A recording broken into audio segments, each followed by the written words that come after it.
Welcome coach to Malayalam cinema. No emotion. കോച്ചിനെ ശരിക്കും എങ്ങനെ അപ്രോച്ച് ചെയ്തത്? കോച്ച് ഫസ്റ്റ് അതിൽ തന്നെ 100 മാർക്സ് വാങ്ങിച്ചിട്ട് വന്നു അല്ലേ അശ്വന്? Yeah. ഷാനിക്കനെ കൊണ്ടുവരുന്നില്ലേ? ഞാൻ അവരോട് പറഞ്ഞതാ. ഞാൻ എഴുതിയപ്പോൾ തമിഴ് ക്യാരക്ടർ, പക്ഷെ ഇവൻ ഓൺ ബോർഡ് വന്നപ്പോൾ ഇവൻ പറഞ്ഞു തമിഴ് വേണ്ട, തമിഴ് സൈഡ് ഒന്നും എനിക്ക് വേണ്ട. ഷാനിക്കനോടൊരു അപ്ഡേറ്റ് ചോദിക്കാൻ എല്ലാവരും പറയുന്നുണ്ട്. ഞങ്ങൾ കേട്ടൊരു പാട്ടുണ്ടെന്ന് കേട്ടു, ലാലേട്ടനും ദിലീപേട്ടനും. വേറെ ലെവലാണ് അവൻ കൺസീവ് ചെയ്തിരിക്കുന്നത്. മെറിനാൻഡിന്റെ ലാലേട്ടൻ പടം ശരിക്കും ഉണ്ടാകും. വർഷങ്ങൾക്ക് ശേഷത്തിന്റെ സെക്കൻഡ് ഹാഫിലെ 2 ക്യാരക്ടേഴ്സ് ആക്ച്വലി ലാൽ ശ്രീനി എന്ന് പറഞ്ഞിട്ട് അവരാണ് ചെയ്യാൻ വേണ്ടിയിരുന്നത്. വിനീതിന്റെയും ധ്യാനിന്റെയും വർക്ക് ചെയ്തിട്ടുണ്ടല്ലോ മ്യൂസിക് ഡയറക്ടറായിട്ട്. അത് ഇവിടെ തിരിഞ്ഞു ഞാൻ പാടാൻ ഭയങ്കര ആഗ്രഹം ഉണ്ടെന്നല്ല.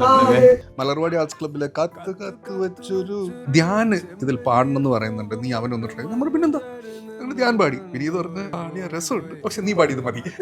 എന്നിട്ട് ഇവൻ പോയിട്ട് പുറത്തുനിന്ന് എന്നിലെ സംഗീതജ്ഞനെ ഷാൻ റഹ്മാൻ ഇല്ലാതാക്കി. ഞാൻ എന്ത് ചെയ്യാനാ? ഓൺ ദ ഫ്ലോ ബേബി ഇതേപോലെ പാട്ട് ഹിറ്റ് ആവുന്നവൻ എവിടെയും മനസ്സിലായി. അടുത്ത ദിവസം ഇപ്പൊ ആളെ എനിക്കൊരു ജുബ്ബ കിട്ടുമോ, എനിക്കൊരു ഹാർമോണിയം കിട്ടും. അന്ന് കരാട്ടെ ക്ലാസ്സിൽ നിന്ന് പുറത്താക്കിയില്ലായിരുന്നെങ്കിൽ മ്യൂസിക് ഡയറക്ടർ ആയിരുന്നു. ഏത് കരാട്ടെ ക്ലാസ്? കരാട്ടെ അവിടുന്ന് എന്റെ ചന്തിക്ക് നല്ലൊരു ചവിട്ട് കിട്ടിയപ്പോഴാണ് ഞാൻ ആ സീൻ ചെയ്യാൻ ഓക്കെ ആണോ? നിങ്ങൾ മ്യൂസിക് ഡയറക്ടർ അല്ലേ, അപ്പൊ നിങ്ങൾ ഇങ്ങനത്തെ സീൻ ചെയ്താൽ ശരിയാവും. ഞാൻ ഇത് ഇന്നലെ അവൻ ഉണ്ടായിരുന്നില്ല, അപ്പൊ വായിക്കാത്ത എന്തായിരുന്നു ചോദിച്ചിട്ടായിരുന്നു. അവൻ അവളെ വിളിച്ചിട്ട് പറഞ്ഞു, സൈറ നമ്മളിത് എസ്തെറ്റിക്കലി ആണ് ഷൂട്ട് ചെയ്യാൻ പോകുന്നത്, ആവശ്യമുണ്ട്. അതിന്റെ അർത്ഥം എന്താന്ന് പോലും എനിക്കറിയില്ല. അവനെന്ത് ജെൻസി എന്നെ വിളിച്ചത് എന്തറിയോ, എടാ നമുക്ക് പെർഫെക്റ്റ് കാസ്റ്റിംഗ് കിട്ടിയെന്ന്. അതാണ് ഞാൻ ഡെയിലി ഇവിടെ ബലാത്സംഗം ചെയ്തുകൊണ്ട് അവൻ ഇത് ജീവിക്കുവാടാ. അപ്പൊ ഞാൻ ആദ്യം കേറിങ്ങനെ വിട്ടു. അവൻ അപ്പൊ തന്നെ കട്ടുപിടിച്ചു. അവളാണ് ഈ കരാട്ടയാ. എന്തെങ്കിലും വല്ല കാലം പൊക്കി കഴിഞ്ഞാൽ എന്റെ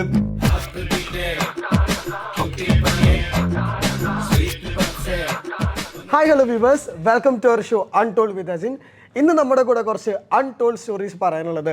കരം എന്ന ചിത്രം തിയേറ്ററിലേക്ക് എത്തിയിരിക്കുകയാണ്. അപ്പോൾ അതിൻ്റെ കുറച്ച് വിശേഷങ്ങൾ പങ്കുവയ്ക്കാൻ we have Noble, Ivan Vukomanovic, Vishak Subramanyam and Shan Rahman. So 4 പേർക്കും വെൽക്കം. ഈ കരത്തിന്റെ അനൗൺസ്മെന്റ് തൊട്ടിട്ട് ഈ വിനീതിന്റെ OG ഗ്യാങ്ങിന്റെ സിനിമ എന്നാണല്ലോ ആദ്യമേ വന്നിരുന്നത്. സോ നിങ്ങളാണല്ലോ ശരിക്കും OG ഗ്യാങ്. അപ്പോൾ ശരിക്കും നിങ്ങൾക്ക് ഫസ്റ്റ് വർക്ക് ചെയ്യുമ്പോൾ ഒരു പ്രൈമറി എക്സൈറ്റ്മെന്റ് ഉണ്ടാവുമല്ലോ, കുറച്ച് പടങ്ങൾക്ക് ശേഷമൊക്കെ റീവർക്ക് ചെയ്യുമ്പോൾ. എങ്ങനെയായിരുന്നത്? എന്നോടാണ് അല്ല, ഡെഫിനറ്റ്ലി അവന്റെ കൂടെ കൂടുമ്പോഴുള്ള ഒരു സംഭവം ഉണ്ട്. പിന്നെ വിനീത് ആക്ച്വലി ട്രാക്ക് മാറ്റി പിടിച്ച ഒരു സിനിമയായിരുന്നു തിര. ഇത് അഗൈൻ ഒരു ഫാമിലി ത്രില്ലർ മോഡിലേക്ക് വന്നൊരു സിനിമ. അപ്പം ഞാനും ആക്ച്വലി ഒരു ത്രില്ലർ ചെയ്യണം എന്നുള്ളൊരു പ്ലാനിൽ ഇങ്ങനെ കുറച്ചായി ഒരു ത്രില്ലറിലൊക്കെ കൈവച്ചിട്ട്. അപ്പോഴാണ് കരം വന്നിങ്ങനെ വീഴുന്നത്. അപ്പം അങ്ങനെ നമ്മൾ എങ്ങനെയായിരുന്നു അന്ന് വർക്ക് ചെയ്തുകൊണ്ടിരുന്നത് അതുപോലെയല്ല നമ്മൾ കരത്തിന് വേണ്ടിയിട്ട് വർക്ക് ചെയ്തത്. ആ ഒരു വർക്കിംഗ് പാറ്റേൺ കംപ്ലീറ്റ് ഭയങ്കര ഡിഫറെൻ്റ് ആയിരുന്നു. കാരണം നമ്മൾ സാധാരണ കുറേ സംഭവങ്ങളൊക്കെ പ്രോഗ്രാം ചെയ്തിട്ടാണ് നമ്മൾ സ്റ്റുഡിയോയിൽ പോയിട്ട് ലൈവ് ഒക്കെ എടുക്കുന്നത്. ഇത് കംപ്ലീറ്റ് ലൈവ് എടുത്തതിന് ശേഷമാണ് തിരിച്ച് സ്റ്റുഡിയോയിലേക്ക് എത്തിയിട്ട് നമ്മൾ അതിൻ്റെ ഓർക്കസ്ട്രേഷൻ ബാക്കി പ്രോഗ്രാമിങ് കാര്യങ്ങളൊക്കെ ചെയ്യുന്നത്. അപ്പോൾ അങ്ങനെ കുറച്ച് ഡിഫറെൻ്റ് ആയിട്ട് കുറച്ച് പരിപാടികൾ നമുക്ക് അവിടുന്ന് ചെയ്യാൻ പറ്റി. അപ്പോൾ അന്നത്തെ പോലെ തന്നെയാണ് ഇന്നും. ഞാൻ സ്റ്റുഡിയോയില് ഒരു മൂലയുണ്ട് വിനീതേട്ടന് ഉറങ്ങാൻ, റൈറ്റ് ചെയ്യാൻ വേണ്ടി ഒരു സ്പേസ് ഉണ്ട്. അതൊക്കെ സത്യമായിരുന്നു. അവന് ഒരു മൂലം ഉണ്ടാക്കിക്കൊള്ളുവാൻ അവനങ്ങനെ പ്രത്യേകിച്ച് ആ ഫ്ലാറ്റ് എന്ന് പറയുന്നത് എൻ്റെ അവൻ്റെയും ഫ്ലാറ്റ് പോലെയാണ്. അവൻ വന്നു കഴിഞ്ഞാൽ അവിടെ ഇവിടെ ഒക്കെ ഉണ്ടാവും. ചിലപ്പോൾ പുറകിൽ ആ സോഫയിൽ കിടന്നുറങ്ങുന്നുണ്ടാവും, അല്ലെങ്കിൽ എവിടെയെങ്കിലൊക്കെ കിടന്നുറങ്ങുന്നുണ്ടാവും. റൈറ്റ് ചെയ്യാൻ ഒരു മൂലയുണ്ട്. അവനെ അവിടുന്ന് റൈറ്റ് ചെയ്തിട്ടൊന്നുമില്ല, പക്ഷെ അവനെ ഇരിക്കാനൊരു മൂലയുണ്ട് അവിടെ. ഷൂട്ട് ചെയ്തിട്ടുണ്ടല്ലോ, ഷൂട്ട് ചെയ്തിട്ടുണ്ട്. പറയൂ, റൈറ്റർ, ആക്ടർ, എന്താ OG ഗ്യാങ്ങിന്റെ എക്സൈറ്റ്മെന്റ്? ഓൾഡ് ഫ്രണ്ട് അങ്ങനെ ഫ്രണ്ട് എപ്പോഴും കൂടെ തന്നെ ഉണ്ടല്ലോ. അതുകൊണ്ട് വലിയ അങ്ങനെ എക്സൈറ്റ്മെന്റ് വെച്ചാൽ ഓരോ പടം ഇപ്പം നമ്മൾ കൂടെ അതിനകത്ത് വിസിബിളി ഇല്ലെന്നേ ഉള്ളൂ, പക്ഷെ ബാക്ക് എൻഡ് എപ്പോഴും നമ്മൾ എല്ലാ പ്രോജക്റ്റിനും നമ്മൾ കൂടെ ആസ് എ ഫ്രണ്ട് വി എപ്പോഴും there to support. So it's been that. So it's not like something പെട്ടെന്ന് ഒരു സംഭവം വരുന്ന പോലെ അല്ലല്ലോ. ഇപ്പോൾ വർഷം ശേഷം ഇല്ലെന്ന് പറഞ്ഞാൽ ഇപ്പം നമ്മൾ ഉണ്ട്, ബിഹൈൻഡ് ദ സീൻ നമ്മൾ എപ്പോഴും ഉണ്ടല്ലോ അതിനകത്തെല്ലാം. So it's like the journey is that throughout. താരതമ്യേന പുതിയ ആൾ കോച്ചാണ്. So welcome coach to Malayalam cinema. You are our coach. It's like you are a Kerala guy coaching a Kerala team. So how was the debut in Malayalam in movies? Like in a movie, like no emotion. You know? No, it was exciting. It was really exciting. Something new, something special, I'd say. And yesterday, so directly from the airport, arriving in a cinema, seeing everything on a big screen, it was like really nice. Really nice being here, being there with all the crew, with everybody, like seeing all the scenes for the first time on a big screen. So it was awesome, you know, with the effects, with the music and everything. It kind of, it gives you goosebumps, gives you good feeling. Yeah. ഈ കോച്ചിനെ ശരിക്കും എങ്ങനെ approach ചെയ്തത്? നോബിളുടെ ബ്രദറാണ് actually കോച്ചിനെ കുറിച്ച് ആദ്യം പറയണത്. എന്നിട്ട് നോബിളും വിനീതും കൂടെ Dubai പോയപ്പം കോച്ചിന് ഒരു സ്ക്രീൻ ടെസ്റ്റ് ഒക്കെ ചെയ്യാന്ന് പറഞ്ഞു. ഡയലോഗ് ഒരു ഓഡിഷൻ പോലെ നമ്മൾ ഓഡിഷൻ പോലെ ചെറിയ ചെയ്തായിരുന്നു. കോച്ച് ഫസ്റ്റ് അതിൽ തന്നെ ഭയങ്കര 100 മാർക്സ് വാങ്ങിച്ചിട്ട് വന്നു. അപ്പൊ നോബിളും വിനീതും ആ ദിവസം രാത്രി വിളിച്ചിട്ട് പറഞ്ഞിട്ടുണ്ടായിരുന്നു ആശാൻ ഫിക്സ് ആണ്, അടിപൊളിയാണെന്ന്. അല്ലേ ആശാന്? Yeah.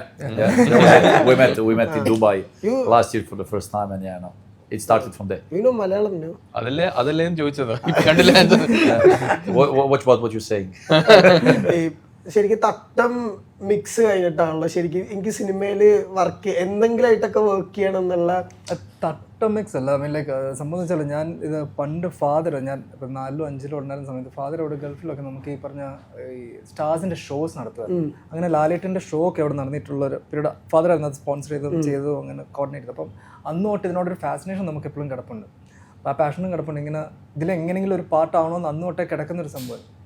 അങ്ങനെ കടന്നു വന്ന് പിന്നെ വിനീതിനെ ഞാൻ 2002 വെച്ചിട്ട് പരിചയപ്പെടുന്നുണ്ട്. പിന്നെ ആ ജേർണി അങ്ങനെ പോയി. പിന്നെ ഈ പറഞ്ഞ പോലെ എപ്പോഴും ഞാൻ പറഞ്ഞില്ലേ, ഈവൻ വർക്ക് ചെയ്യുന്ന എല്ലാ പ്രോജക്ട്സിനും ബാക്കിൽ നമ്മളിപ്പോഴും ഉണ്ട്. അപ്പം അത് ത്രൂ ഔട്ട് ദ ജേർണി ഉണ്ടായിരുന്നു അതിനകത്ത്. ഈ ശരിക്കും നായകനാണ് ഒരു പ്രഷർ ഉള്ള പരിപാടിയാണോ?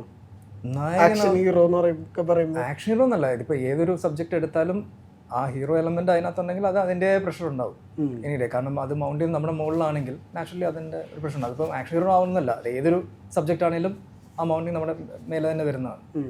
ഈ തിരയുടെ ടൈറ്റിൽ ട്രാക്ക് ഭയങ്കര ഫ്രഷ് ആയിരുന്നു. അതുപോലെ ഇതിനകത്തും കുറെ ഫ്രഷ് അപ്രോച്ചുകളുണ്ട്. ഫസ്റ്റ് ടൈറ്റിലും പിന്നെ ഈ ചെണ്ടമേളത്തിന്റെ റാപ്പ് പോലത്തെ. അപ്പം ഇതിലൊരു പുതിയ അപ്രോച്ച് ആണെന്നുള്ള ഐഡിയ ആരുടെ ആയിരുന്നു? ഇപ്പോൾ അതൊരു കളക്റ്റീവ് ആയിട്ടുള്ള ഒരു ഐഡിയ ആണ്. കാരണം എന്താ വെച്ചാൽ നമുക്ക് ഇപ്പോൾ ഇതിലുള്ള ഫൈറ്റ് സീക്വൻസിലും ചേസിലൊക്കെയാണ് നമ്മൾ കൂടുതൽ ചെണ്ട യൂസ് ചെയ്തിട്ടുള്ളത്. അത് ഉപയോഗിക്കാനുള്ള മെയിൻ റീസൺ എന്താണെന്ന് വെച്ച് കഴിഞ്ഞാൽ ഓൾറെഡി ഒരു ഇന്റർനാഷണൽ ലൊക്കേഷനിലാണ് ഇത് ഷൂട്ട് ചെയ്തുകൊണ്ടിരിക്കുന്നത്. വെളിയിലൊരു സ്ഥലത്താണ് ഷൂട്ട് ചെയ്തുകൊണ്ടിരിക്കുന്നത്. അപ്പം മ്യൂസിക്കും കൂടെ ആ ഒരു ലെവലിലേക്ക് ഇപ്പോൾ EDM ചെയ്യാന്ന് പറഞ്ഞാൽ അത് ഭയങ്കര എളുപ്പമാണ്. അപ്പം അങ്ങനെ ഒരു EDM പരിപാടി ചെയ്തു കഴിഞ്ഞാൽ ആ സീൻ പെട്ടെന്ന് തീരും, ശരിയാണ്. പക്ഷെ ഡിഫറെൻ്റ് ആയിട്ട് നമ്മുടെ ഒരു നേറ്റിവിറ്റി, നമ്മുടെ ഒരു റൂട്ട്സ് അതിൽ നിന്ന് വിട്ടു പോകാനും പാടില്ലല്ലോ. അപ്പോൾ അതുകൊണ്ടാണ് ആ ഒരു ഇന്റർനാഷണൽ ലൊക്കേഷന് നമ്മുടെ അത് ചെണ്ട മാത്രമേ യൂസ് ചെയ്തിട്ടുള്ളൂ. ബാക്കി അതിൻ്റെ ബാക്കിൽ കിടക്കുന്നൊക്കെ ഇലക്ട്രിക് ഗിറ്റാർസ് ഉണ്ട്, സാക്സഫോൺ ഉണ്ട്, കംപ്ലീറ്റ് അതിൻ്റെ ഒരു ഫ്യൂഷൻ ആണ് അവിടെയൊക്കെ നടന്നിട്ട്. അപ്പം നമ്മൾ ആലോചിച്ചത് ആ റിതം സൈഡ് നമ്മുടെ ഒരു റൂട്ടഡ് പരിപാടി വേണം എന്നുള്ളൊരു സംഭവമാണ്. അതിൻ്റെ പ്രോസസ്സൊക്കെ ഭയങ്കര ഡിഫറെൻ്റ് ആയിരുന്നു. നമ്മൾ ചെന്നൈയിൽ ഇരുന്നിട്ട് പടം ഇങ്ങനെ TV കണ്ടിട്ട് വോയിസ് റെക്കോർഡിംഗ് ആയിരുന്നു ഫുൾ. ഓക്കെ, ഇവിടെ ജങ്കജ ജങ്കജ ജ ജങ്കജ ജങ്കജ ജ ഫുൾ വോയിസ് റെക്കോർഡിംഗ് ആയിരുന്നു. എന്നുവെച്ചാൽ എനിക്കൊന്ന് ആദ്യമായിട്ടാണ് നമ്മളൊരു സ്റ്റുഡിയോയിലേക്ക് ഒരു പെൻ ഡ്രൈവ് പോലും ഇല്ലാതെ കയറി പോകുന്നത്. ഫുൾ ചെണ്ടമേളത്തിൻ്റെ ആൾക്കാർ വന്നു. ആൻഡ് നമ്മൾ അവിടെ ഇരുന്നിട്ട് സ്റ്റുഡിയോ എഞ്ചിനീയർ നമ്മളോട് ചോദിച്ചു, പെൻ ഡ്രൈവ് ഇല്ല. അപ്പം ഫയൽസ് മെയിൽ ചെയ്തിട്ടുണ്ടോ? ഇല്ല, ഒന്നുമില്ല. അപ്പം നമ്മൾ അവിടെ ചെന്നിട്ട് ഒരു ക്ലിക്ക് ഇടും. ഒരു മെട്രോണോ ഒരു 130 അല്ലെങ്കിൽ 120 എന്ന് പറഞ്ഞൊരു ബീറ്റ് ഇട്ടിട്ട് അതിനനുസരിച്ച് അവരോട് ചങ്കച്ച ചങ്കച്ച ച ഇന്ന ടെമ്പോയിൽ വായിക്കും. എന്നിട്ട് പിന്നെ അടുത്തത് വേറെ ചങ്കച്ച ചങ്കച്ച ച അങ്ങനെ കുറച്ച് അടുത്ത ടെമ്പോയിൽ. അങ്ങനെ കുറേ സംഭവങ്ങൾ എടുത്തു വെച്ചിട്ടാണ് നമ്മൾ അതും കൊണ്ട് എൻ്റെ സ്റ്റേഷനിലേക്ക് പോയിട്ട് അവിടുന്ന് നമ്മൾ അതിനനുസരിച്ച് പ്രോഗ്രാം ചെയ്യും. അപ്പോൾ അത് നേരെ ഉൾട്ടയാണ്. നമ്മൾ സാധാരണ എല്ലാ പ്രോഗ്രാമിങ് കഴിഞ്ഞിട്ടാണ് നമ്മൾ ലൈവിൻ്റെ സെഷനിലേക്ക് നമ്മൾ കയറുക. ഇത് നേരെ ഓപ്പോസിറ്റ് അടിച്ചു. തിരയിൽ എങ്ങനെയായിരുന്നു അപ്പോൾ ആ ട്യൂണിങ്? തിരയിൽ കംപ്ലീറ്റ് പ്രോഗ്രാം ചെയ്തിട്ടാണ് നമ്മൾ ലൈവ് ഒക്കെ എടുക്കാൻ വേണ്ടിയിട്ട് സ്റ്റുഡിയോയിലേക്ക് പോയത്. തിരയിൽ അങ്ങനെ ആദ്യം ലൈവ് എടുത്തിട്ടുള്ള ഇത് ആദ്യമായിട്ടാണ് ലൈഫിൽ ആദ്യമായിട്ടാണ് ഇങ്ങനെ ഒരു സംഭവം നടക്കുന്നത്. ജോർജിയ വലിയ റിസ്ക് തന്നെയാണല്ലോ. കാരണം ഈ പറഞ്ഞ പോലെ വലിയ ഗ്രാൻഡ്യൂറിൽ ഷൂട്ട് ചെയ്തിട്ടുണ്ട്. ക്വാളിറ്റി ഒരിക്കലും കോംപ്രമൈസ്ഡ് ആവരുത് എന്നുള്ള ഈച്ച് ഫ്രെയിമിൽ അതുണ്ട്. ശരിക്കും എങ്ങനെ ഈ ലൊക്കേഷൻ കണ്ടുപിടിക്കുന്നതും അവിടെ ഷൂട്ട് ചെയ്യാന്നുള്ള ഒരു കോളൊക്കെ ഓൾമോസ്റ്റ് ഒരു 1 year നമ്മൾ എടുത്തായിരുന്നു പ്രീ പ്രൊഡക്ഷൻ ഇത് ഫിക്സ് ചെയ്യാൻ വേണ്ടിയാണ്.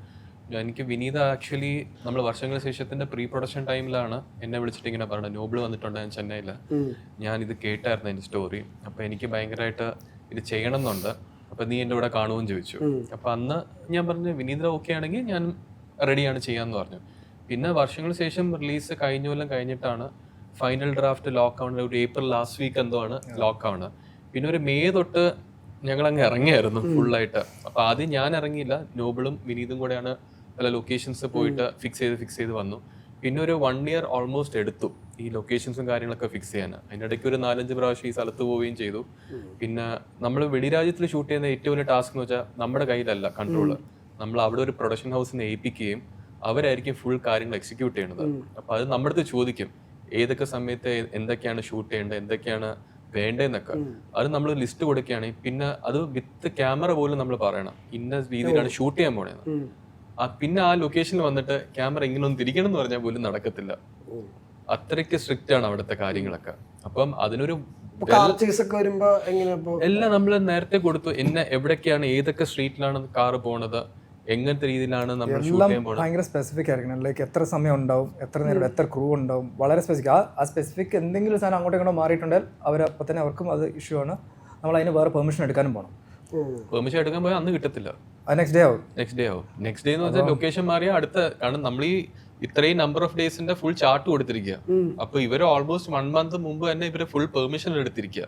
അപ്പൊ ഏതെങ്കിലും ഒരു സമയത്ത് ഷൂട്ട് നടന്നില്ല അല്ലെങ്കിൽ എന്തെങ്കിലും ഡിലേ ആവുകയാണെങ്കിൽ നമ്മുടെ ഫുൾ പ്ലാൻ പോകും. ക്യാമറ തിരിയേണ്ട എത്രയും ആണെന്ന് പോലും കാണിക്കണം, അതിന്റെ അപ്പുറം തിരിഞ്ഞിട്ടുണ്ടായ പ്രശ്നം. അപ്പം ഈ ഇൻട്രോ സീനില് എത്ര ദിവസം ഷൂട്ട് ചെയ്തപ്പോ അത് 3 നമ്മൾ പ്രോപ്പർ എല്ലാം നമ്മൾ പ്രീ റിഹേഴ്സൽ ചെയ്തുകൊണ്ടാണ് ഷൂട്ട് എളുപ്പത്തിൽ. ഇത് പ്രീ റിഹേഴ്സൽ എന്തായാലും ചെയ്യേണ്ടി വരും. കാരണം ഈ പറഞ്ഞ പോലെ ഈ ടൈം അവരുടെ സ്പെസിഫിക്, അവർക്ക് ഓരോ ഇപ്പോൾ നിങ്ങൾ എത്ര ക്യാമറ വെക്കണം, എവിടേക്ക് ആയിരിക്കും ക്യാമറ വെക്കാൻ പോകുന്നത്, എത്ര ഷോട്ട്സ് എടുക്കും, ഇതെല്ലാം നമ്മൾ പറയണം. അപ്പോൾ ഓൾമോസ്റ്റ് പ്രീ റിഹേഴ്സ്ഡ് ആണ് ഇതെല്ലാം. അപ്പോൾ അവിടെ ചെന്നത് എടുക്കുക എന്ന് മാത്രമേ ഓപ്ഷനേ നമുക്കുള്ളൂ. ഈ ശരിക്കും പറഞ്ഞാൽ ഇപ്പോൾ ഏറ്റവും കൂടുതൽ ഹാർഡ് വർക്ക് ചെയ്തിട്ടുള്ളത് ശരിക്കും കരത്തിന് വേണ്ടിയാണ് ഇപ്പോൾ പ്രൊഡക്ഷൻ സൈഡിൽ. ഡെഫിനറ്റ്ലി. കാരണം നമുക്ക് ഒരു ഇന്ത്യയിൽ ഇപ്പോൾ പല വിഭാഗങ്ങൾ എന്തെങ്കിലും ഷൂട്ട് ചെയ്യണമെങ്കിൽ നമുക്ക് ഓരോ ആൾക്കാർ അറിയാലോ, ഒരു ഫോൺ കോള് വിളിച്ച് നമുക്ക് അവിടെ പോകാൻ പറ്റും. ഇത് വെളിയിലൊരു രാജ്യത്ത് ഷൂട്ട് ചെയ്യണമെങ്കിൽ ഏറ്റവും വലിയ ടാസ്ക് എന്ന് പറഞ്ഞാൽ അവിടെ ഒരു പ്രൊഡക്ഷൻ കമ്പനി അത്രയും സ്ട്രോങ് ആയിരിക്കണം. പിന്നെ ഇവിടെ നിന്ന് ആൾക്കാർ അവിടെ കൊണ്ട് എത്തിക്കുക. പിന്നെ നമ്മുടെ ക്ലൈമറ്റ് ഉണ്ടല്ലോ, ഇതൊന്നും നമുക്ക് പ്രഡിക്റ്റ് ചെയ്യാൻ പറ്റത്തില്ല. ഇപ്പം കറക്റ്റ് ഡേ ലൈറ്റ് ഒക്കെ ഉള്ള സമയം നോക്കി വേണം അവിടെ ഷൂട്ട് ചെയ്യാൻ. അപ്പം ഇതൊക്കെ ഒരു നമ്മൾ ഈ പടത്തിൽ പഠിച്ചു എത്രത്തോളാണ് പ്രീ പ്രൊഡക്ഷൻ ഷൂട്ട് ചെയ്യുന്നതിന്റെ ഒരു എന്താ പറയുക, എന്തൊക്കെയാണ് ഡിഫിക്കൽട്ടീസ് നമ്മൾ ചെയ്ത്. അത് പിന്നെ ഇപ്പം എന്ന് വെച്ചാൽ എൻ്റെ എക്സ്പീരിയൻസ് ആയി. ഇത് ഏറ്റവും കൂടുതൽ പ്രൊഡക്ഷനിൽ ചെയ്യേണ്ടി വന്ന ഈ കരത്തിലായിരുന്നു. ആക്ച്വലി ജോർജിയയിലെ ഫുഡ് എക്സ്പ്ലോർ ചെയ്യുമ്പോൾ എല്ലാവരും എക്സ്പ്ലോർ ചെയ്തല്ലോ. ഏറ്റവും കൂടുതൽ എക്സ്പ്ലോർ ചെയ്ത ആളാണ് ആശാൻ. ഇവിടുത്തെ തന്നെ ഫുഡ്, ഇവിടുത്തെ നമ്മുടെ നാട്ടിൽ തന്നെ ഫുഡ് ജോയിൻസ് ഏതെങ്കിലും ചോദിച്ചാൽ ആശാൻ എല്ലാം പറഞ്ഞുതരും. ആശാൻ ജസ്റ്റ് കോഫി ഷോപ്സ് ചെയ്തെന്ന് വെച്ചാൽ ആശാന്റെ അടുത്ത് ചോദിച്ചാൽ എല്ലാം. Even at one moment we tasted the good biryani. അവിടെ ചെന്നിട്ട് ബിരിയാണി പുള്ളി കണ്ടുപിടിച്ചിട്ടുണ്ടായിരുന്നു. ഏറ്റവും നല്ല ബിരിയാണി അവിടെ കിട്ടുന്നത് Georgia. You know, actually in Tbilisi, in the city, there are 10 Kerala restaurants. See? You didn't know about it? No. Yeah. See? In Tbilisi itself, 10 Kerala restaurants. Malayalis. ഇല്ല ഒന്നും ഞങ്ങളുടെ ഡേ രാവിലെ 6 മണിക്ക് പോകും, രാത്രി 9 മണിക്ക് വരും. പിന്നെ അടുത്ത ദിവസം ചാർട്ടെല്ലാം കഴിയുമ്പോൾ നമ്മുടെ പ്രോസസ്സ് അങ്ങനെയാണ്, കണ്ടിന്യൂസ് ഷൂട്ട്. ആശാന് ഫുൾ ഡേയ്സ് ഇല്ല ഷൂട്ട്, ഇടയ്ക്ക് ബ്രേക്ക് ഉണ്ട്. ബ്രേക്ക് ഉള്ള സമയത്ത് ആശാൻ രാവിലെ ജിമ്മിൽ പോകും, തിരിച്ചു വന്ന് കുളിച്ചിട്ട് ഒരു കോഫിയിലെല്ലാം പോകും, തിരിച്ചു വരും. ആശാന്റെ റുട്ടീൻ അങ്ങനെ. ഷാനിക്കനെയും കൊണ്ടുവരുന്നില്ലേ? ഞാൻ അവരോട് പറഞ്ഞതാ. ഞാൻ വിനീതിനോട് പറഞ്ഞു, അടിയ അരവിന്ദന്റെ അതിഥികൾ ചെയ്യുന്ന സമയത്ത് അതിന്റെ ഒരു ഫീല് കിട്ടാൻ വേണ്ടിയിട്ട് നീ എന്നെ മൂകാംബികയിലേക്ക് കൊണ്ടുപോയി, ഇതിന്റെ ഫീല് കിട്ടാൻ വേണ്ടിയിട്ട് എന്തുകൊണ്ട് നിനക്ക് എന്നെ ജോർജിയയിലേക്ക് കൊണ്ടുപോയി കൂടാ? ഇല്ല അളിയാ, അത് എക്സ്പെൻസീവാണ്. ശരി, നീ വിഷ്വല് കണ്ടാൽ മതി. ശരി. ഷാനിക്ക ഫുഡിയാണോ ഇവരുടെ കൂടെ? അങ്ങനെ ഫുഡിയൊന്നുമല്ല, പക്ഷെ കണ്ടിട്ടുണ്ടോ? ഞാൻ ഫുഡി ആയിരുന്നു. ആക്ച്വലി ചെന്നൈയിലൊക്കെ പോയി കഴിഞ്ഞാൽ വിനീതിന്റെ കൂടെ അവൻ പറയും നിനക്ക് ഇന്ന് എന്താ കഴിക്കണത്. അതായത് എനിക്ക് ഒരു 5 ദിവസം നമ്മൾ ചെന്നൈയിൽ ഉണ്ടാകുന്ന സമയത്ത് അവൻ ചോദിക്കും, അളിയ ഇന്ന് നമുക്ക് തായ്, നാളെ നമുക്ക് നാടൻ, മറ്റന്നാൾ നമുക്ക് ചൈനീസ്, അതിന്റെ അടുത്ത ദിവസം നമുക്ക് ഇത്. അപ്പൊ അങ്ങനെ അവനാണ് ഫുഡി. അപ്പൊ അവന്റെ കൂടെ ഓരോ സ്ഥലത്ത് പോകുമ്പോൾ അതിരുന്ന് കഴിക്കും. അത് തന്നെ. കോളേജിൽ അങ്ങനെയായിരുന്നു വിനീതേട്ടൻ? ഫുൾ ടൈം വിനീത് ഫുഡിന്റെ കാര്യത്തിൽ ഒരു സംശയമില്ല. എന്ന് വെച്ചാൽ അവൻ ആ ലഞ്ച് ബ്രേക്ക് വരുന്നതിന് മുന്നേ അവൻ ഡിസൈഡ് ചെയ്യും ഇന്ന് നമ്മൾ ഇതായിരിക്കും കഴിക്കുന്നത്. പക്ഷെ കിട്ടിയില്ലെങ്കിൽ സീനാവോ? ആ കിട്ടിയില്ല, ഭയങ്കര മാറിയാ കുഴപ്പമില്ല, അന്ന് ഫുഡ് കിട്ടിയില്ലെങ്കിൽ അവന് കൃത്യസമയത്ത് ഫുഡും കഴിക്കണം. അവൻ എൻ്റെ കൂടെ നമ്മളിപ്പോ വർക്ക് ചെയ്യുന്ന സമയത്താണ് ഞാൻ ആക്ച്വലി കൃത്യസമയത്ത് ഫുഡ് കഴിക്കുന്നത്. കാരണം അവന് കൃത്യം 1 മണി 1:30 എന്നൊക്കെ പറയുമ്പോഴേക്കും ഫുഡ് വേണം. അവൻ ചോദിക്കും അളിയ ഇന്ന് എന്താ കഴിക്കുക. അപ്പം ഞാൻ അളിയ ഈ ഒരു സീനും കൂടെ കഴിഞ്ഞിട്ട് അവൻ അത് വേണ്ട ഫുഡ്. പക്ഷേ ഷൂട്ടിന്റെ സമയത്ത് ഞാൻ ശ്രദ്ധിച്ചിട്ടുണ്ടായിരുന്നു കുറേ ഷോർട്സ്, മെയിൻലി കരത്തിന്റെ ഷോർട്സിന്റെ സമയത്ത് അവൻ ഫുഡിന്റെ ടൈം ഒക്കെ കഴിഞ്ഞു പോയിട്ട് ആ ഷോട്ടിന് തന്നെ ഇരുന്ന് അത് തീർത്തിട്ട് പോയാൽ മതി എന്ന് പറഞ്ഞാൽ നിന്ന് പോകുന്നൊരു സിനാരിയോ ഞാൻ ആദ്യമായിട്ടാണ് കണ്ടത്. എൻ്റെ കൂടെ എന്ത് തോന്നിയാസവും നടക്കും. അതുകൊണ്ടാണ് എന്നോട് പോസിങ് നമുക്ക്. അതിപ്പോൾ ചെന്നൈയിൽ തട്ടത്തിൻ്റെ സ്കോർ ചെയ്യുന്ന സമയത്തും പുറത്ത് പോയിട്ട് ഫുഡ് അപ്പം ഞാൻ വിചാരിക്കും ഈ ഒരു സീൻ ആകെ ചിലപ്പോൾ ഒരു 5 മിനിറ്റൊക്കെ ബാക്കിയുണ്ട്. അപ്പം ഞാൻ വിചാരിക്കും അതും കൂടി ചെയ്ത് തീർത്തിട്ട് പോവാം.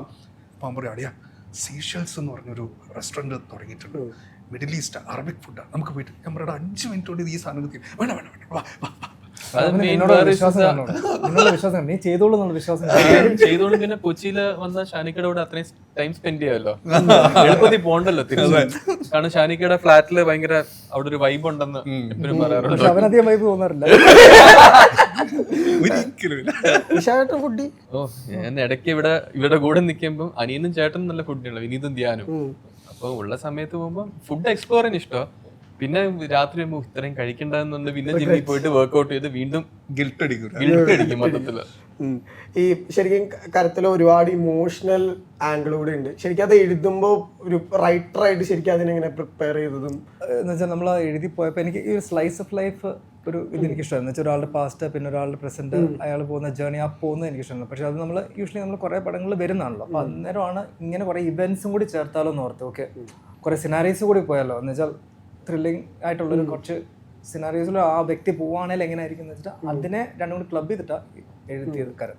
ഇപ്പൊ കരം കണ്ട എല്ലാവർക്കും ഉള്ളൊരു സമയം തിരയായിട്ട് ആക്ച്വലി കറക്റ്റ് ഒരു ലിങ്ക് അപ്പ് ചെയ്യാറുന്നില്ല എന്നുള്ളൊരു കമന്റ്സ് ഒക്കെ വരുന്നത്, അത് വായിച്ചായിരുന്നു ശരിക്കും? ഞാൻ വായിച്ചിരുന്നു, കുറേ സാധനങ്ങൾ വായിച്ചിരുന്നു. പക്ഷേ ഇത് കരം ഇത് ഞാൻ പറഞ്ഞില്ല വിനീത് ചെയ്യാൻ വേണ്ടി വെച്ചിരുന്ന, ഞാൻ അങ്ങനെ എഴുതിയതല്ല. ഇതിപ്പോൾ വളരെ 2021 ഏതാണ്ട് ഞാൻ എഴുതിയ സബ്ജക്റ്റ് അന്നോട്ട് എഴുതിയത് വിനീത് ഇത് ഓൺ ബോർഡ് വരുന്ന 2 years ബാക്കാണ്. അപ്പോൾ ഇത് തിരയുമായിട്ട് ക്ലബ് ചെയ്യാൻ വേണ്ടി എഴുതിയതല്ല ഇത് ടോട്ടലി ഒരു വേറൊരു ഇൻഡിവിജ്വൽ പ്രോജക്റ്റ് ആയിട്ട് തന്നെ നിന്നൊരു പ്രോജക്റ്റാണ്. അത് പിന്നെ ഇവൻ വന്നപ്പം ഇവൻ ആ പ്രോജക്റ്റ് വീണ്ടും പ്രോജക്റ്റ് ഇൻ സെൻസ് അങ്ങനത്തെ ഒരു ജോൺ വീണ്ടും എക്സ്പ്ലോർ ചെയ്യുന്നതുകൊണ്ട് തിരയുമായിട്ട് ആൾക്കാരത് ഈ 2-3 ക്യാരക്ടേഴ്സ് ഉണ്ട്. ഷാജൻ ചേട്ടൻ്റെ ക്യാരക്ടറുണ്ട്, മനോജ് ചേട്ടൻ്റെ ക്യാരക്ടറുണ്ട്. ഈ പറഞ്ഞ പോലെ നമുക്ക് മൊത്തത്തിൽ പടം കളറാക്കാനുള്ള എലമെന്റ്സ് തന്നിട്ടുള്ള ഒരുപാട് പേരുണ്ട്. അവരുടെ ക്യാരക്ടറൈസേഷൻ എങ്ങനെയായിരുന്നു? ഫസ്റ്റ് തന്നെ അവർ തന്നെയായിരുന്നു? അല്ലല്ല, ഫസ്റ്റ് തന്നെ ആ സമയത്തൊന്നും അവരൊന്നും ഉണ്ടായിരുന്നില്ല. ഈ ക്യാരക്ടേഴ്സ് ഇതുപോലെ തന്നെ ക്യാരക്ടേഴ്സ് സ്കെച്ചും കാര്യങ്ങളെല്ലാം ഇങ്ങനെ തന്നെയായിരുന്നു. പക്ഷെ വിനീതാണ് ഈ കാസ്റ്റുകളെ നമുക്ക് ഓൺ ബോർഡ് കൊണ്ടുവരാമെന്ന് പറഞ്ഞു. ഈ പറഞ്ഞ പോലെ ബാബുരാജേട്ടൻ്റെ ക്യാരക്ടർ ഒരു തമിഴ് ക്യാരക്ടറായിരുന്നു നമ്മൾ വെച്ചത്. എന്ന് വെച്ചാൽ ഞാൻ എഴുതിയപ്പോൾ തമിഴ് ക്യാരക്ടർ, പക്ഷെ ഇവൻ ഓൺ ബോർഡ് വന്നപ്പോൾ ഇവൻ പറഞ്ഞു അല്ലെ ആ തമിഴ് വേണ്ട, തമിഴ് സൈഡ് ഒന്നും എനിക്ക് വേണ്ട. പിന്നെ വിശാഖാണെല്ലാം പറഞ്ഞിട്ടുണ്ടായിരുന്നു. ഇപ്പോൾ ഒരു വേറൊരു നമ്മുടെ വിഷ്ണുവിൻ്റെ ക്യാരക്ടർ അത് ടോട്ടലി വേറൊരു ഫോറിനർ ആയിരുന്നു ഞാൻ എഴുതിയപ്പോൾ വെച്ചിരുന്നു. പക്ഷേ വിശാഖായിരുന്നു പറഞ്ഞത് അതൊരു എലമെന്റ് ഓഫ് ആരെങ്കിലും ഒരു മലയാളി വരുവാണെങ്കിൽ നല്ലൊരു കമ്മ്യൂണിക്കേഷൻ കുറച്ചുകൂടി നല്ലതായിരിക്കണം. അതിൽ ആക്ട് ചെയ്ത് കാണിച്ചെന്ന് പറഞ്ഞു. അതെ അതെ, അതപ്പോൾ അങ്ങനെ വിഷ്ണുവിൻ്റെ അതാണ് ആ ആൾക്കാരുടെ രൂപകരണവും ആൾക്കാരുടെ സംസാര രീതിയും എല്ലാം നേരത്തെ ഫിക്സ്ഡ് ആയിരുന്നു. ആൾക്കാർ മാത്രം കാസ്റ്റിംഗ് മാത്രം മാറിയത് ഇങ്ങനെയാണ്. ശരിക്കും ഷാനിക്ക ഞാൻ കേട്ടിട്ടുണ്ട് അന്ന് കരാട്ടെ ക്ലാസ്സിൽ നിന്ന് പുറത്താക്കിയില്ലായിരുന്നെങ്കിൽ മ്യൂസിക് ഡയറക്ടർ. ഏത് കരാട്ടെ ക്ലാസ്? ശരി കരാട്ടെ ക്ലാസ് ഇപ്പോഴത്തെ സ്കൂളിലത്തെ കരാട്ടെ അവിടുന്ന് പുറത്താക്കിയിട്ടാണ് മ്യൂസിക് ഡയറക്ടർ. അവിടുന്ന് എൻ്റെ ചന്തിക്ക് നല്ലൊരു ചവിട്ട് കിട്ടിയപ്പോഴാണ് ഞാൻ എനിക്ക് തോന്നുന്നില്ല വേറെ എന്തെങ്കിലുമൊക്കെ പരിപാടി ആയിട്ടുണ്ടാവും. എനിക്ക് നല്ലോണം എനിക്ക് വേദനിച്ച് പുറത്തിറങ്ങിയിട്ടാണ് ഞാനിത് ഇങ്ങനെ തടവിയിട്ടാണ് ഞാൻ വണ്ടിയിൽ കയറണേ. അപ്പോഴാണ് എന്നോട് ഞാൻ ഡാഡിയോട് പറഞ്ഞു, ഡാഡി എനിക്കിത് നടക്കില്ല, ഇനി ഇത് നടക്കില്ല എന്ന് പറഞ്ഞു. കാരണം ഇതിനി വഷളാവത്തേ ഉള്ളൂ എന്ന് എനിക്ക് മനസ്സിലായി. അപ്പം ഇതേപോലെ തന്നെ തൊട്ടപ്പുറത്തെ ഒരു ഇതിലായിരുന്നു കുറേ പേര് ഇങ്ങനെ എപ്പോഴും ഈ വയലിനും ഗിറ്റാറൊക്കെ എടുത്തിട്ട് കയറിപ്പോകുന്നതാണ്. അപ്പോൾ ഡാഡി വെച്ചാൽ അപ്പോൾ ഇത് വേണ്ട, മതിയായി, ഇനി അടുത്ത എന്താ നിനക്ക് വേണ്ടത്? അപ്പം ഞാൻ പറഞ്ഞു എനിക്ക് കീബോർഡ് പഠിക്കണമെന്ന്. അങ്ങനെയാണ് അതിന് ചേർന്നതും. പക്ഷേ അന്ന് ചവിട്ട് കിട്ടിയോണ്ട് ഇപ്പൊ എവിടെയെങ്കിലും ചവിട്ടുന്ന നമുക്ക് താങ്ങൽ ബലമല്ലേ. അതാണ് പല ചവിട്ടുകളും വരുന്നുണ്ടല്ലോ. ശരിക്കും വിനീതിൻ്റെ കൂടെയും ധ്യാനിൻ്റെ കൂടെയും വർക്ക് ചെയ്തിട്ടുണ്ടല്ലോ മ്യൂസിക് ഡയറക്ടറായിട്ട്. രണ്ടുപേരും പ്രോസസ്സ് ഭയങ്കര വ്യത്യാസമുണ്ടോ? അത് ഇവിടെ തിരിഞ്ഞു നന്നായി. എനിക്ക് രണ്ടുപേരുടേതായിട്ടുള്ള പ്രോസസ് ഉണ്ട്. കാരണം ലവ് ആക്ഷൻ ഡ്രാമയിൽ വരുമ്പോൾ ഒരു ഓണം ആന്തോ ആണല്ലോ. എല്ലാ കൊല്ലം ഓണം വരുമ്പോൾ ട്രെൻഡ് ആവുന്ന ഒരു പാട്ടുണ്ട്. വിനീത് എന്ന് പറയുമ്പോൾ ഒരുപാട് ക്ലാസിക് നമ്മൾ എന്നും എൻജോയ് ചെയ്യുന്ന പാട്ടുകളുണ്ട്. ഇപ്പോൾ പ്രോസസ്സ് ശരിക്കും എങ്ങനെയാണ് as A music director? Process ഇപ്പം വിനീത് ഒരു മ്യൂസീഷ്യൻ കൂടിയാണ്. ഞാൻ മ്യൂസിക് അറിയാമെന്നുള്ളത് ഉണ്ട് ഡെഫിനറ്റ്ലി. പക്ഷെ ഒരു മ്യൂസീഷ്യൻ്റെ കൂടെ വർക്ക് ചെയ്യുമ്പോൾ എനിക്ക് ആക്ച്വലി കുറച്ച് എളുപ്പമാണ്. കാരണം പല കാര്യങ്ങളും പറയാതെ തന്നെ നമുക്ക് കമ്മ്യൂണിക്കേറ്റ് ചെയ്തെടുക്കാൻ പറ്റും. മറ്റേത് ധ്യാൻ്റെ ഫസ്റ്റ് പടവും കൂടിയാണ്. അപ്പം കുറച്ചുകൂടെ കമ്മ്യൂണിക്കേഷൻ ഉണ്ടായിരുന്നു ധ്യാനുമായിട്ട്. അങ്ങനെ വേറെ അങ്ങനെ പ്രത്യേകിച്ച് വ്യത്യാസങ്ങളൊന്നും തോന്നിയിട്ടില്ല. ഞാൻ പാടാൻ ഭയങ്കര ആഗ്രഹം ഉണ്ടെന്നല്ലോ. ഷാനിക്കാണ് അതിന് മോട്ടിവേഷൻ കൊടുക്കാത്തതെന്നാണെന്ന് ഞങ്ങൾ കേട്ടു. അവൻ ഏതൊക്കെയോ ഇന്റർവ്യൂസിൽ പറഞ്ഞിട്ടുണ്ട്. പിന്നെ നമ്മുടെ മലർവാടി ആർട്സ് ക്ലബിലെ കത്ത് കത്ത് വെച്ചൊരു അത് ഞാൻ എന്ത് ചെയ്യാനാ.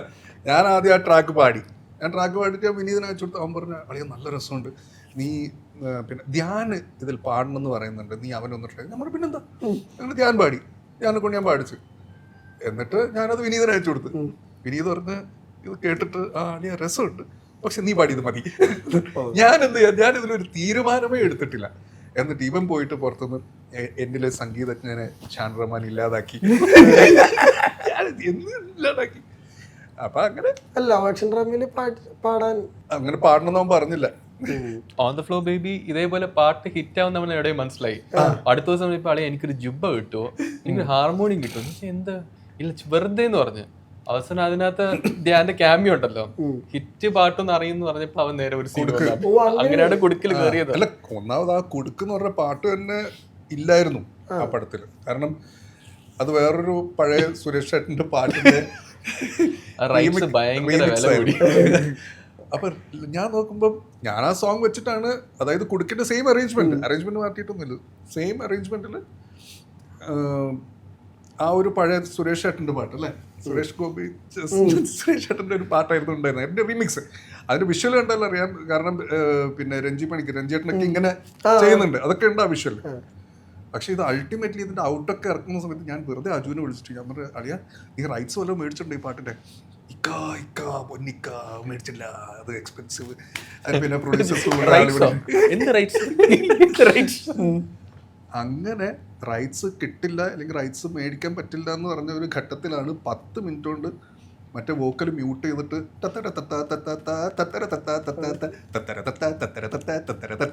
അങ്ങനത്തെ ഒരു ട്യൂൺ ഉണ്ടാക്കിയിട്ട് നേരെ മനുവിന് അയച്ചു കൊടുത്ത്, മനു സ്പോട്ടിൽ ലിറിക്ക് എഴുതി അയച്ചു.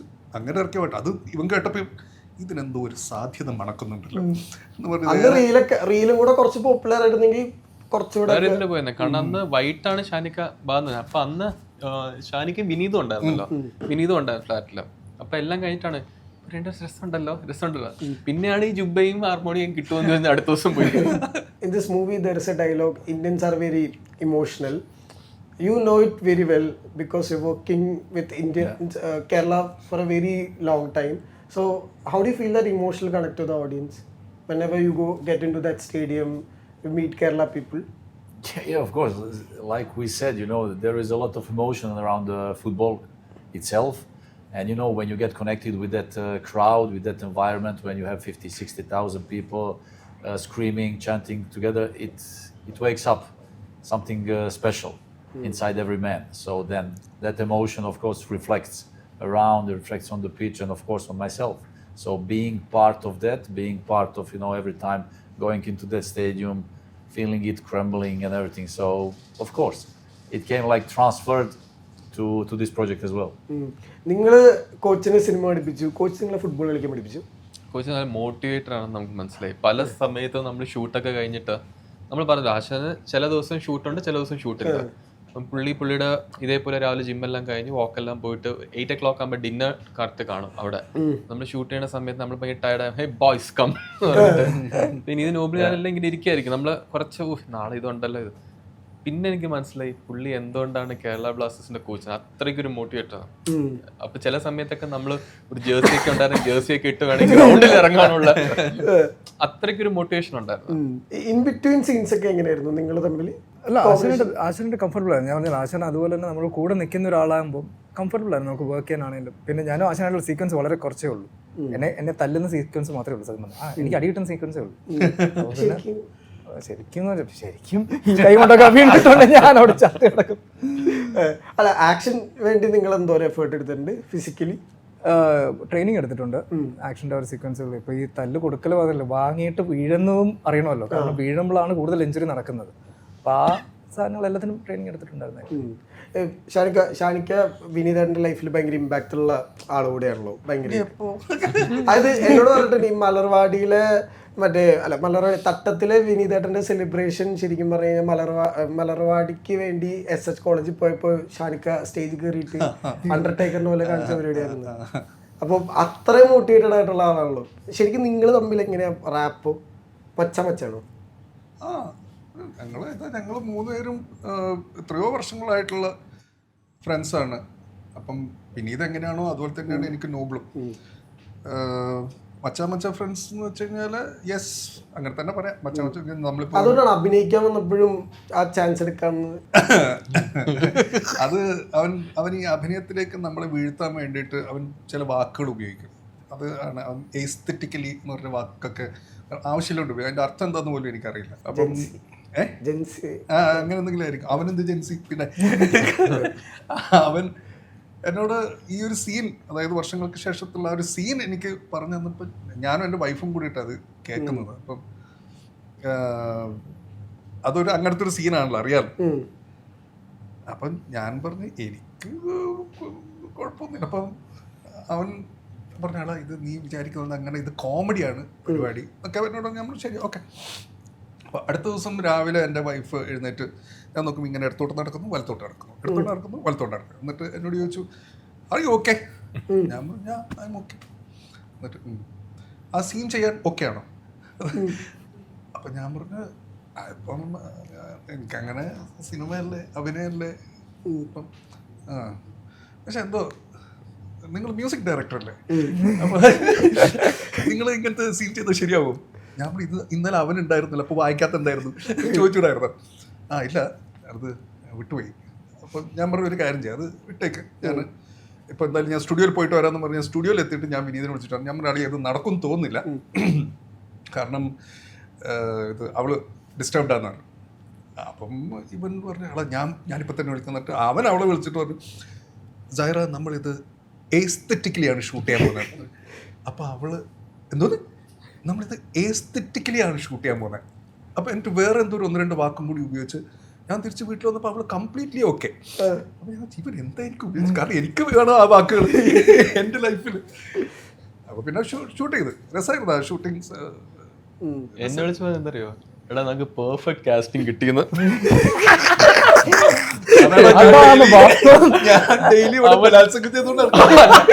അവൻ ഇത് ജീവിക്കുവാടാ.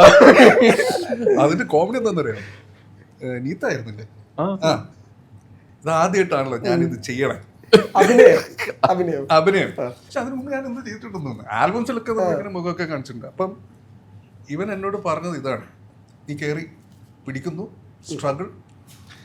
അപ്പം ഞാൻ ആദ്യം കയറി ഇങ്ങനെ വിട്ടു, അവൻ അപ്പം തന്നെ കട്ട് വിളിച്ചു. ഞാൻ ചോദിച്ചു എന്ത് പറ്റി? അപ്പം അവൻ നീ എന്തേ കാണിക്കണേ? ഞാൻ ബലാത്സംഗം. അപ്പം ഇതെന്ത് ബലാത്സംഗം, നിങ്ങൾ രണ്ടുപേരുടെ ഇടയിൽ ഒരാൾക്ക് നിൽക്കാലോ. അപ്പോൾ ഞാൻ ആണല്ലേ. അപ്പോൾ നീത്ത എന്നോട് പറഞ്ഞ് you go ahead no problem. അപ്പം ഞാൻ പറഞ്ഞു ഓക്കെ ശരി.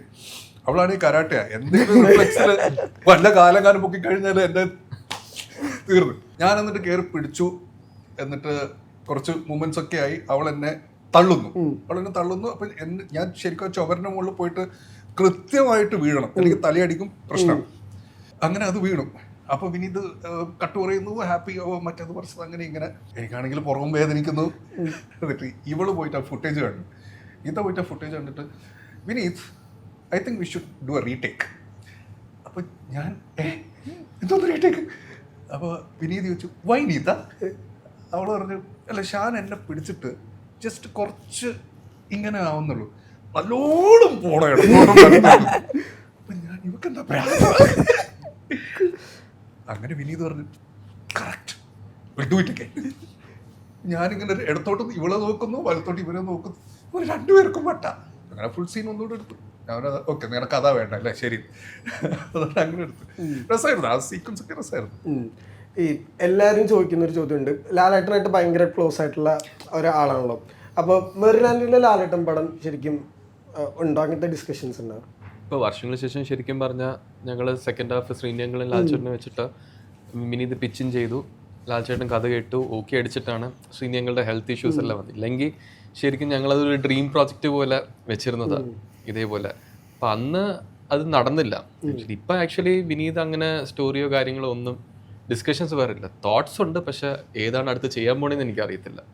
മുമ്പ് ഇതായിരുന്നു വർഷങ്ങൾക്ക് ശേഷത്തിൻ്റെ സെക്കൻഡ് ഹാഫിലെ 2 ക്യാരക്ടേഴ്സ് ആക്ച്വലി ലാൽ ശ്രീനി എന്ന് പറഞ്ഞിട്ട് അവരാണ് ചെയ്യാൻ വേണ്ടി ഇരുന്നത്.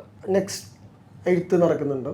എഴുത്ത് ഇതൊന്നും തീർന്ന് എന്ന് വെച്ചാൽ ചെറുതായിട്ടൊരു പിച്ചും ചെയ്ത് വെച്ചിട്ടുണ്ട്. എഴുത്ത് തുടങ്ങിയിട്ടുണ്ട്. ത്രില്ലർ അല്ല. ഷാനിക്കാനോടൊരു അപ്ഡേറ്റ് ചോദിക്കാൻ എല്ലാവരും പറയുന്നുണ്ട്. ബബ്ബ ഇപ്പം ഫസ്റ്റ് ഹാഫ് എൻ്റെ കയ്യിൽ കിട്ടിയിട്ടുണ്ട്. അപ്പം അന്നല്ലേ അതിൻ്റെ വർക്ക് തുടങ്ങണം. ഞങ്ങൾ കേട്ടൊരു പാട്ടുണ്ടെന്ന് കേട്ടു, ലാലേട്ടനും ദിലീപേട്ടനും കൂടെ ഉള്ളൊരു പാട്ട്. ഞാൻ കേട്ടു. ആണോ? നീ ആ പാട്ട് കേട്ടെന്നോ അതോ ഇത് കേട്ടെന്നോ?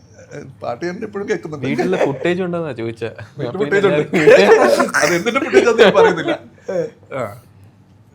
ഞാൻ അതിന്റെ അപ്ഡേറ്റ് എന്റെ ഡയറക്ടർ തന്നെ തരട്ടെ. നീ ലാലേട്ടൻ ഫാൻസ് ഒക്കെ വിളിച്ചു തുടങ്ങും. ദിലീപേട്ടനും ലാലേട്ടൻ ഫാൻസ്.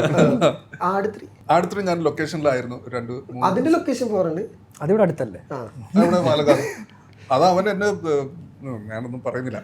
മിഥുൻ മാനുവൽ എന്നെ വിളിച്ചിട്ട് നിങ്ങൾ തന്നെയാണോ ഈ സിനിമയുടെ മ്യൂസിക് ഡയറക്ടർ? അപ്പം ഞാനിവിടെ കരത്തിൻ്റെ പുറകെ ഇങ്ങനെ നടക്കാൻ. ഞാൻ പറഞ്ഞു ഏത് പടത്തിൻ്റെ മ്യൂസിക് ഡയറക്ടർ?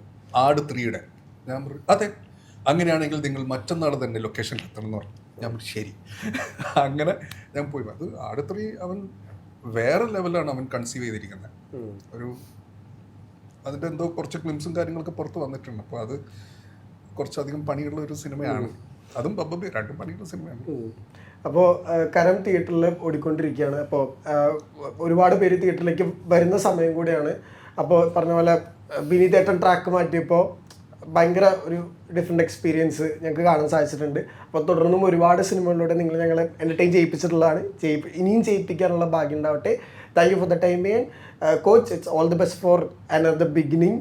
സോ ഇനിയും ഒരുപാട് റോളുകൾ വരട്ടെ. Thank you very much. Okay. Thank you. Thank you. Thank you. All the best. Thank you.